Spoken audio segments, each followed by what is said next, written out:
Welcome to our channel 100% knowledge with success. Video देखने से पहले चैनल को सब्सक्राइब कीजिए और बेल आइकॉन दबाइए। नमस्कार दोस्तों, मैं लोकेश सैनी एक बार फिर से आपका स्वागत करता हूं BSc third year chemistry classes में। हमारे पास मेटल लिगेंड बॉन्डिंग की बात चल रही थी, जिसमें मैंने आपको CFT के बारे में बताया था, साथ में CFSE स्थायीकरण ऊर्जा के बारे में भी बताया था। ठीक है, कल मैंने आपको प्रभावित करने वाले कारक बताए थे कि CFSE को कौन कौन से कारक प्रभावित करते हैं। आज मैं एक नया टॉपिक स्टार्ट करने वाला हूँ। ठीक है, लेकिन उससे पहले कल मेरे पास एक क्वेश्चन आया, उसमें लिखा था कि सर ये बताओ, ये जो लिगेंड है वो प्रबल है दुर्बल है, हमको कैसे पता लगेगा कौन सा लिगेंड प्रबल है कौन सा लिगेंड दुर्बल है। तो देखो, आपने क्वेश्चन किया है तो जवाब तो देना ही पड़ेगा। देखो, हमको आगे लिगेंड के बारे में पढ़ना है, ठीक है, लेकिन लिगेंड प्रबल है या दुर्बल है कैसे पता लगेगा। देखो, लिगेंडों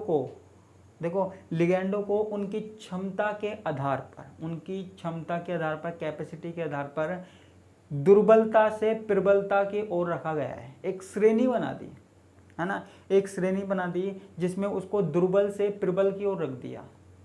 ठीक है, तो ऐसी श्रेणी को हम क्या कह रहे हैं, स्पेक्ट्रोकेमिकल सीरीज कह रहे हैं। जैसे पहले हमने दुर्बल वाले रख दिए, फिर प्रबल वाले रख दिए, यानी कि धीरे धीरे क्या है, प्रबल हो रहे हैं। ठीक है, तो आपको स्पेक्ट्रोकेमिकल सीरीज दिख सकती है। यहाँ पे स्टार्टिंग में क्या है, आयोडीन, जैसे आयोडीन से स्टार्ट है तो ये क्या है, दुर्बल है। ठीक है, आयोडीन है, फिर फ्लोरीन आ गया। ठीक है, ये दुर्बल है। ठीक है, और लास्ट में जाके हमारे पास जैसे NO2 है, ये आदि हमारे पास क्या हो गया, प्रबल हो गए। ठीक है, तो हमारे पास दुर्बल से स्टार्ट हुआ और प्रबल तक गया।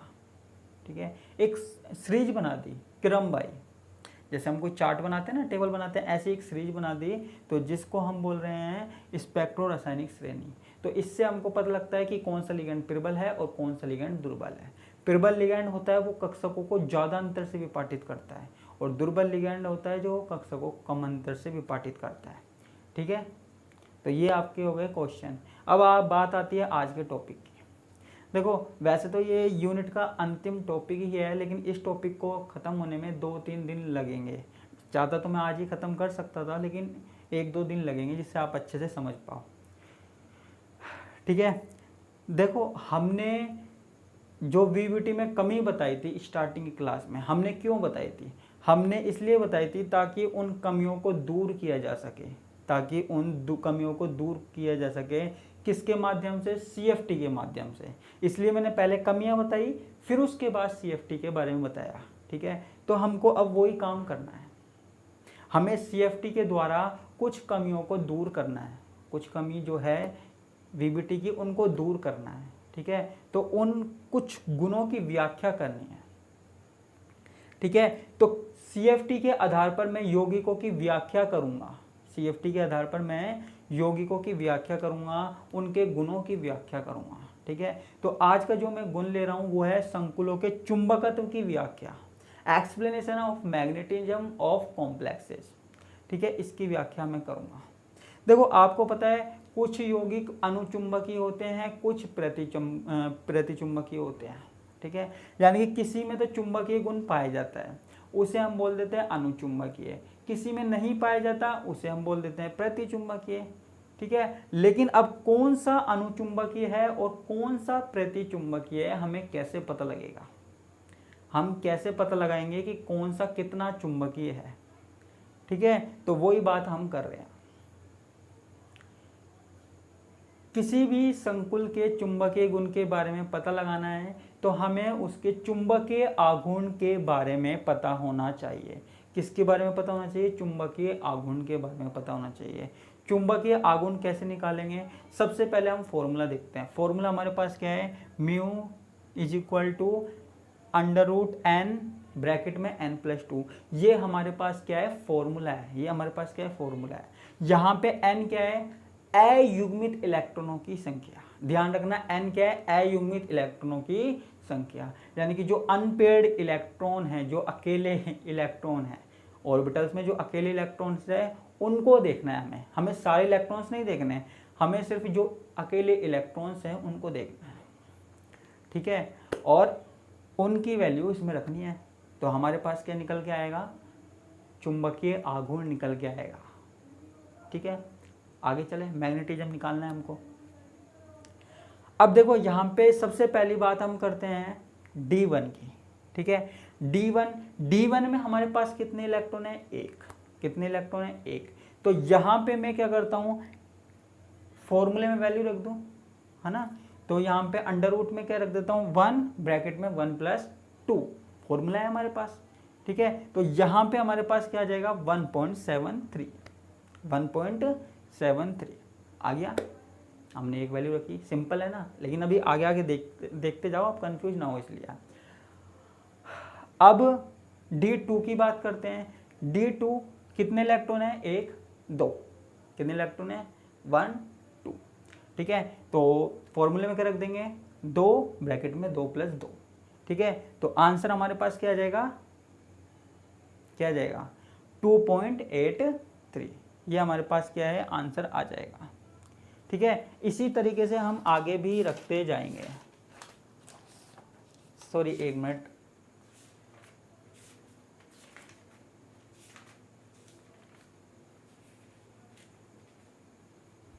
ठीक है, सॉरी डिस्टरबेंस के लिए, आगे कुछ प्रॉब्लम आ गई थी कैमरे में, है ना। D2 के लिए देख लिया। अब हम देखते हैं D3 के लिए, ठीक है। D3 के लिए कैसे देखेंगे, हमारे पास देखो T2g ऑर्बिटल में, पहले T2g ऑर्बिटल में देखते हैं। अब देखो हम ये ना अष्टफलकीय के लिए बात कर रहे हैं, हम ऑक्टाहेड्रल के लिए बात कर रहे हैं, अष्टफलकीय के लिए बात कर रहे हैं, जिनमें T2g कक्षक नीचे पाए जाते हैं और Eg कक्षक ऊपर पाए जाते हैं, ठीक है। तो पहले इलेक्ट्रॉन आपको पता ही है, मैं कई क्लासों से बताते आ रहा हूँ कि पहले T2g में इलेक्ट्रॉन भरे जाएंगे, ठीक है। अब देखो 3 इलेक्ट्रॉन, 1 2 3, 3 इलेक्ट्रॉन भर दिए। वैल्यू मैंने क्या रख दी, 3 ब्रैकेट में 3 + 2, ठीक है। तो हमारे पास क्या आ जाएगा, 3 जो भी है समथिंग 87 के करीब है, ये आ जाएगा हमारे पास। उसके बाद हम बात करते हैं D4 की, ठीक है। D4 की बात करते हैं। यहाँ पे D4 में देखो वही 2 कंडीशन आ गई, जैसे हमने ऑक्टाहेड्रल में पढ़ी थी ना, तो दो कंडीशन आ गई। D4 में पहली कंडीशन में मैंने क्या किया, 1 2 3 4 एक इलेक्ट्रॉन भर दिए। यहाँ पे N में मैंने क्या रख दी, वैल्यू 4, ठीक है। 4 ब्रैकेट में 4 + 2, ठीक है। तो हमारे पास यहाँ पे आ गया 4 पॉइंट समथिंग आ गया। μb आगे हमने लगा दिया, ये मात्रक है μb, ठीक है। तो ये हमारे पास D4 के लिए आ गया। लेकिन D4 में एक कंडीशन और होती है बच्चों, कौन सी, D4 में एक कंडीशन क्या होती है, अगर हमारे इलेक्ट्रॉन Eg कक्षकों में ना जाएं, सिर्फ T2g में जाएं, तो 1 2 3 चौथा इलेक्ट्रॉन वापस से भरा जाएगा, किसमें, पहले वाले ऑर्बिटल में, ठीक है। अब यहाँ पे देखिए अनपेयर्ड इलेक्ट्रॉन कितने हैं। अब यहाँ पे कितने अनपेयर्ड इलेक्ट्रॉन है, 2 अकेले इलेक्ट्रॉन कितने, 2 1 2, ठीक है। तो अब हमारे पास फॉर्मूले में क्या आ जाएगा, 2 ब्रैकेट में 2 + 2, ठीक है। तो आंसर हमारे पास क्या आ जाएगा, 2.83। धीरे धीरे समझ में आ रहा है, ठीक है। अब हमारे पास बात आती है D5 की। D5 में भी 2 कंडीशन है। D5 में क्या करेंगे, D5 में हमने क्या किया, पहले तो 1 2 3 4 5 एक इलेक्ट्रॉन भर दिए, ठीक है। हमने वैल्यू रख दी 5, हमने वैल्यू रख दी 5 रख दी। तो हमारे पास 5 ब्रैकेट में 5 + 2, तो हमारे पास कितना आ गया, 5 + 92 आ गया, ठीक है। μb आ गया। तो ये हमारे पास किसके लिए आ गया, 5 इलेक्ट्रॉन के लिए। लेकिन अगर हमारे पास D5 वाली दूसरी कंडीशन हो तो हम क्या करेंगे, अगर D5 वाली दूसरी कंडीशन हमारे पास आती है तो हमको एक सिंपल सा काम करना है। क्या, देखिए 1 2 3 4 5 अनपेयर्ड इलेक्ट्रॉन देखने हैं, अनपेयर्ड इलेक्ट्रॉन, अयुग्मित इलेक्ट्रॉन देखने हैं, कितने हैं, 1, कितने हैं, 1। तो यहाँ पे वैल्यू क्यों रखूँ, 1 ब्रैकेट में 1 + 2, तो आंसर क्या आ जाएगा, 1.73, 1.73 μb, ठीक है। तो ये किसके लिए आ गया, D5 के लिए आ गया, ठीक है, D5 के लिए आ गया। अब D6 की बात करते हैं। D6 में भी 2 कंडीशन आ जाती है। D6 में पहली कंडीशन देखते हैं, पहले तो सिंगल सिंगल इलेक्ट्रॉन भर देते हैं, 1 2 3 4 5 और फिर वापस से 6। ठीक है, तो अब D6 में कितने इलेक्ट्रॉन आएंगे भाई, कितने आएंगे, 4 ही आएंगे ना। 4 की वैल्यू रख देंगे हम, तो हमारे पास क्या आ जाएगा 4.90 आ जाएगा। अब देखो यहाँ पे हमारे पास इसकी वैल्यू आ गई, म्यू बी आ गया। अब D6 में दूसरी कंडीशन देखते हैं। दूसरी में हमारे पास Eg में नहीं जाएंगे इलेक्ट्रॉन, Eg में ना जाके T2G में जाएंगे। 1 2 3 4 5 6, ठीक है, और यहाँ पे 6 रख देंगे हम। सॉरी, अनपेड इलेक्ट्रॉन कितने हैं यहाँ पे, अनपेड इलेक्ट्रॉन कितने हैं, 0। कितने हैं, 0। तो हम यहाँ पे रख देंगे 0। तो जब हम वैल्यू रखेंगे 0 तो हमारे पास क्या आ जाएगा, अरे बोलो हीरो, 0। तो यहाँ पे आ जाएगा 0। ठीक है, तो D6 के लिए आ जाएगा 0। अब हमारे पास आगे बात आती है D7 की। D7 में पहले एक एक इलेक्ट्रॉन भर लेते हैं सिंगल सिंगल। तो कैसे आएंगे, 1 2 3 4 5, फिर दोबारा से T2G में 6 7। तो कितने इलेक्ट्रॉन आए भैया अपने पास, हमारे पास कितने इलेक्ट्रॉन आए, ठीक है, 3 आए। ठीक है, 3 इलेक्ट्रॉन आए। 3 इलेक्ट्रॉन के लिए वैल्यू रख दो। ठीक है, तो हमारे पास क्या आ जाएगा, 3.87 आ जाएगा। 3.87 म्यू बी आ जाएगा, किसके लिए, D7 के लिए। ठीक है, तो D7 के लिए दूसरी वाली कंडीशन भी रख सकते हैं हम। ठीक है, दूसरी वाली कंडीशन भी रख के देख लेते हैं, तो आंसर हमारे पास आ जाएगा। देखो अब इसके बाद बचा D8 D9 D10। मैं चलो आपके लिए आसान काम कर देता हूँ। तीनों में एक ही कंडीशन बनेगी, 2 नहीं बनेगी, और वो पता है आपको क्यों बनेगी। ठीक है, तो तीनों के लिए म्यू आपको निकालना है, चुंबकीय आघूर्ण आपको निकाल के देखना है कितने इलेक्ट्रॉन है। ठीक है, कोई बात नहीं, मज़ा आएगा, हो सकता है ना हो, बताना मुझे, लेकिन करके देखना। ठीक है, अब आपके लिए क्वेश्चन है मेरे पास, एक छोटा सा क्वेश्चन आ रहा है आपके पास, वो आपको करना है। ठीक है, आप कहोगे सर कैसा क्वेश्चन, तो देखो मेरे पास एक क्वेश्चन लिखा हुआ आ रहा है। देखो K4FeCN6 प्रति चुंबकीय है, परंतु K4FeF6 अनुचुंबकीय है। ठीक है, ऐसे क्वेश्चन घुमा के आते हैं एग्जाम में, ऐसे क्वेश्चन एग्जाम में घुमा के आते हैं कि कोई भी यौगिक दे देगा आपको, आपसे पूछ लेगा ये प्रतिचुंबकीय या अनुचुंबकीय, आप कैसे आंसर दोगे। देखो मैंने तो आपको बता दिया प्रतिचुंबकीय कैसे होता है पदार्थ, अनुचुंबकीय कैसे होता है। प्रतिचुंबकीय का मतलब है कि कोई भी चुंबकीय गुण नहीं है, और अनुचुंबकीय का मतलब है चुंबकीय गुण है। ठीक है, तो मेरा आपके लिए आज के लिए सवाल है, जब भी आप आओगे आप ये पढ़ के आना, है ना, कहीं से भी देखना, लेकिन मुझे बताना कि ये जो K4FeCN6 है वो प्रतिचुंबकीय है क्यों।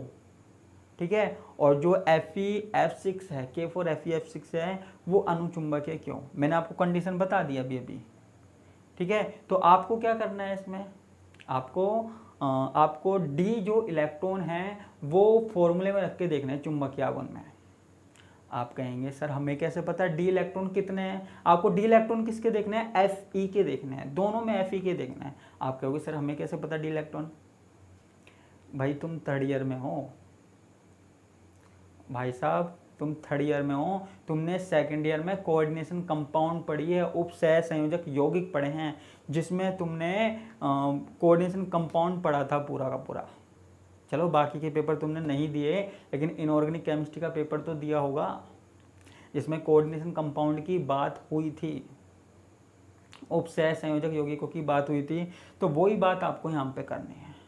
ठीक है, आपको पहले इनमें अनपेड इलेक्ट्रॉन निकालना है, आपको इनका इलेक्ट्रॉनिक विन्यास देखना है, और ऑक्सीकरण अवस्था देख के इनके अनपेड इलेक्ट्रॉन निकालने हैं, और फिर उसके बाद इसका आंसर निकालना है। और जिसको भी आंसर मिल जाए वो मुझे आंसर ज़रूर भेजना। देखो मेरी आपसे रिक्वेस्ट है, मुझे आंसर ज़रूर भेजे करो, ताकि मैं आपकी जो गलतियां हैं उनको सही कर सकूं। ठीक है, मेरे कांटेक्ट में रहोगे तो आपको फ़ायदा रहेगा। ठीक है, और जिसने चैनल सब्सक्राइब नहीं किया है तो वो चैनल सब्सक्राइब कर दीजिए, क्योंकि हो सकता है मैं जल्दी लाइव आऊँ, है ना, लाइव क्लास लूँगा, तो उसके लिए तो सीधी सी बात है आपको नोटिफिकेशन तभी मिलेगा जब आप सब्सक्राइब करोगे, वरना आपको नोटिफिकेशन नहीं मिलेगा। क्योंकि मेरी लाइव क्लासेस की सेटिंग हो चुकी है, मैंने सारी सेटिंग सारी तैयारियां कर ली हैं, तो कभी भी मैं लाइव आ सकता हूँ। उसकी लिंक कहीं आएगी नहीं, वो तो सीधा ही लाइव आएगा। उसके लिए आप सब्सक्राइब किया होगा आपने, तो ही आपको नोटिफिकेशन मिलेगा, नहीं तो नहीं मिलेगा। ठीक है, उस क्लास में आप अपने डाउट पूछ सकते हो मुझसे सीधे सीधे, मैं आपको आपके सारे डाउट बताऊंगा। ठीक है, तो इसी के साथ मैं आपसे विदा लेता हूँ। धन्यवाद, नमस्कार, टाटा, बाय बाय।